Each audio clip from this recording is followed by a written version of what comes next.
Number 4 जिसका name है pronoun, it means सर्वनाम। चलिए प्रोनाउन के चैप्टर को हम पढ़ते हैं। Harsh is a doctor, he is my brother. Harsh doctor है, वह मेरा भाई है। Rekha has a pen, she writes with it. तो प्यारे बच्चों, बात कर रहे हैं हम प्रोनाउन की।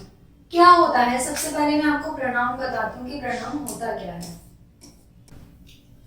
हर्ष इज ए डॉक्टर। अब आपने देखा यहाँ पर हर्ष दिया हुआ है। हर्ष क्या है? हर्ष इज अ नाउन, क्योंकि a noun is a person, place और थिंग। अब मुझे दोबारा ये कहना पड़ता हर्ष इज माय ब्रदर। अब ये हर्ष वर्ड मुझे दोबारा रिपीट ना करना पड़े, उसके लिए मैंने क्या यूज किया है? ही। तो ये ही क्या है? हमारा प्रोनाउन है। Rekha has a pen. अब इस रेखा को मुझे दोबारा ना बोलना पड़े, तो इसलिए हमने क्या यूज किया?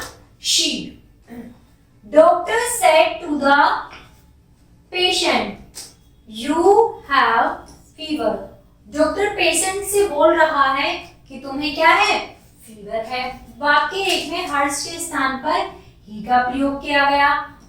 वाक्य दो में रेखा के स्थान पर शी और पेन के स्थान पर इट का प्रयोग किया गया। वाक्य 3 में पेशेंट के स्थान पर यू का प्रयोग किया गया। हर्ष, रेखा, पेन और पेशेंट के स्थान पर प्रयुक्त शब्द कौन कौन से हैं? ही, शी, इट, यू आदि। ये सभी क्या है? प्रोनाउन, इट मींस सर्वनाम। अब सर्वनाम की परिभाषा क्या होती है, आइए जान लेते हैं।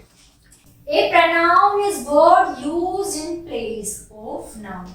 जैसे मैंने आपको बताया कि संख्या की जगह पर प्रयुक्त होने वाला क्या कहलाता है? प्रोनाउन कहलाता है। जो संख्या शब्द संख्या के स्थान पर प्रयोग किए जाते हैं उन्हें सर्वनाम कहते हैं। चलिए बात करते हैं एग्जाम्पल की। आ जाइए। Example number 1, I, we, me, mine, our, your, they, their, she, it, his, him, her. विशेष में बताया है बात कहने वाले के लिए आई और वी शब्द का प्रयोग करता है। बात सुनने वाला अपने लिए यू और योर शब्द का प्रयोग करता है। किसी अन्य व्यक्ति अथवा प्राणी के लिए वहां उपस्थित नहीं होता, उसके लिए ही, शी और किसका? दे शब्द का प्रयोग किया जाता है। प्यारे बच्चों, बहुत ही महत्वपूर्ण पॉइंट्स हैं, बहुत ही इंपॉर्टेंट्स हैं।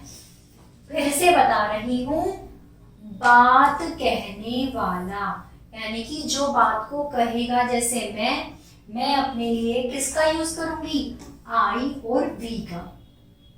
बात सुनने वाला जो मेरी बात को सुन रहा है वो अपने लिए किसका यूज करेगा? यू और योर्स का। किसी अन्य व्यक्ति, प्राणी, जहां व्यक्ति उपस्थित नहीं है, ध्यान से सुनिए, उपस्थित नहीं है, वहां पर उसके लिए ही, शी, दे शब्द का प्रयोग करेंगे। तो प्यारे बच्चों, ये क्या था? हमारा प्रोनाउन। तो मैं आशा करती हूँ आप सभी को ये प्रोनाउन समझ में आया होगा। कोई भी समस्या है तो आप कमेंट बॉक्स में जरूर लिखें और वीडियो को लाइक करें। धन्यवाद।